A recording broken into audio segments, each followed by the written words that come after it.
आज पनि फेरि म लन्च बनाउँदैछु अनि लन्च मेरो स्विट पोटेटो नुडल्सको नै बनाउँदैछु। मलाई यही मनपर्छ है, जाडो पनि छ, पानी उम्लिसकेको छ, म पानीमा लगाइदिन्छु नुडल्स। अस्ति मैले बनाएर यो बाँकी भएको नुडल्स थियो अनि मैले आज बनाउँदैछु, आज अलिकति अर्कै तरिकाले। पानी तातिसक्यो, मैले नुडल्स लगाइसकेँ। अब यो चाहिँ एकैछिनमा पाकिहाल्छ है।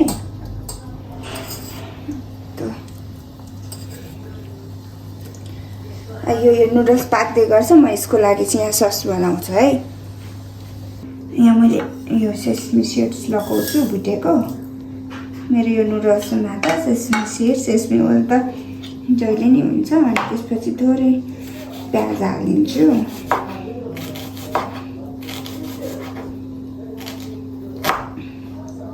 मेरो नुडल्स पाकिन्जेलमा म यता मेरो सस पनि रेडी गरिहाल्छु। काँचो लसुन लगाउँदा नि हुन्छ, मलाई चाहिँ प्याजै मनपर्छ कि काँचो प्याज, त्यही भएर म चाहिँ काँचो प्याज हालिदिन्छु कि। काँचो प्याजको पत्ता जे छ त्यही, पत्ता पनि छ, तर म चाहिँ आज सिम्पल तरिकाले बनाउनु पऱ्यो। त्यसपछि यहाँ चाहिँ म अब थोरै सस लगाउँछु, सोया सस। मेरो आफ्नो काम गरेपछि आफै काम गरे के बिग्रिन्छ। आधा स्पुन जति सोया सस लगाएको छु। त्यसपछि सेस्मी ओइल मेरो सकिनु लागेछ है। सेस्मी ओइल लगाउँछु म 1 चम्ची जति। अनि त्यसपछि ओइस्टर सस लगाउँछु म 1 चम्ची जति। बिर्खहरू खोल्नु चाहिँ मलाई कस्तो गाह्रो हुन्छ कि।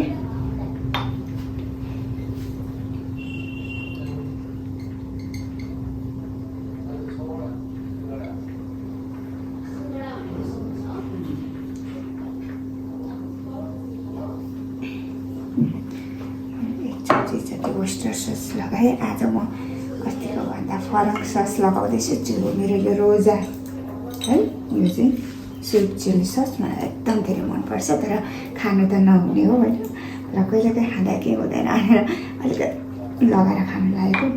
यो लगाएपछि त यसको टेस्ट यस्तो मिठो हुन्छ कि। यो चाहिँ स्विट एन्ड यो छ नि त चिल्ली, एकदमै मिठो हुन्छ क्या। यसलाई चाहिँ म मिक्स गर्छु। म चाहिँ थोरै सल्ट लगाउँछु है। सल्ट चाहिँ मैले एकदम थोरै लगाउँछु, किनकि सोया सस अलरेडी सल्टी हुन्छ नि त। अन्त मेरो यस्तो दामी हुन्छ कि यसरी बनाउँदा चाहिँ। ओ माई गॉड, यसको स्मेलले त म त ढल्नै खोज्छु कि, यस्तो मिठो हुन्छ नि। आज चाहिँ मैले एकदमै सिम्पल तरिकाले बनाएको छु। मैले न त चाइनिज साग होइन अनि ब्रोकलीहरू लगाएर बनाउँछु कि प्रायः चाहिँ। मैले आज चाहिँ केही नलगाइ नुडल्स मात्रै लगाएर बनाउँदैछु। यो सस देखेर मलाई यस्तो खानु मन लागिसक्यो। ल अब मेरो नुडल्स पनि भइसक्यो होला। अब चाहिँ नुडल्स हेर्न जान्छु।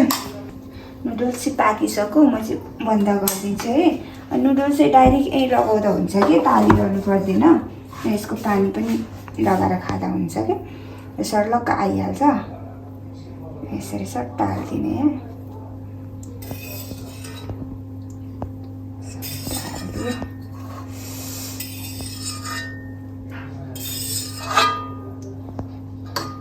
किन झन्झट गर्नु होइन, अर्को तार्ने लिएर।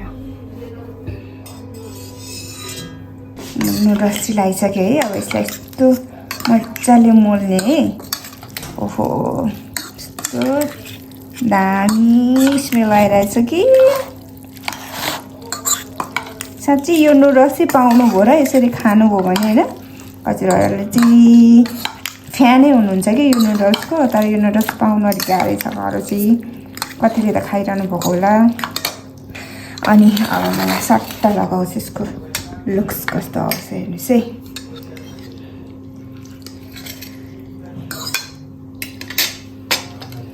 म छिटो गर्छु, काम छिटो गर्छु कि, अन्त छिटो गरेर कति काम चाहिँ बिगार्नु पनि पठाउँछु कि फेरि।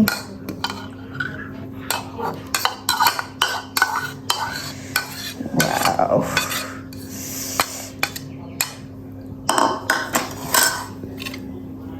अन्त यस्तो राम्रो भएको छ है म खाएर हेर्छु ल कस्तो भयो टेस्ट यस्तो स्लिपरी हुन्छ क्या यो नुडल्स चाहिँ अनि यसलाई चाहिँ सिजरले काटेर खाँदा नि हुन्छ तर मलाई चाहिँ यस्तै लामो लामो खानु मन लाग्छ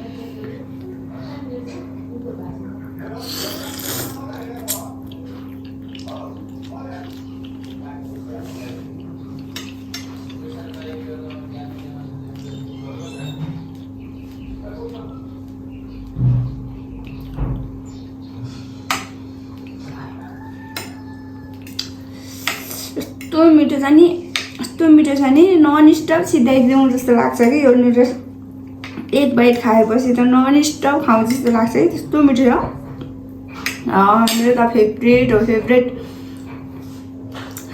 यस्तै म चाहिँ हेल्दी खानेकुराहरू खान्छु कति खानु नमिल्ने कुराहरू पनि कहिले काहीँ चाहिँ खाँदा के हुँदैन भनेर खाइरहेको पनि हुन्छु जस्तै ससहरू कति खानु मिल्दैन मैले होइन तर अब अलिअलि चाहिँ पचाउन सक्छु जस्तो लाग्छ धेरै अब राम्रो पनि भइसक्यो हेल्थमा त्यही भएको कारणले गर्दा आजको मेरो रेसिपी हजुरहरूलाई कस्तो लाग्यो हजुरले कमेन्ट गर्न सक्नुहुन्छ अनि यसरी नै बनाएर खानु होला भनेर म रिकमेन्ड गर्छु किनकि एकदमै बेस्ट नुडल्स हो यो चाहिँ हेल्दी पनि हो and thank you so much for watching my video bye by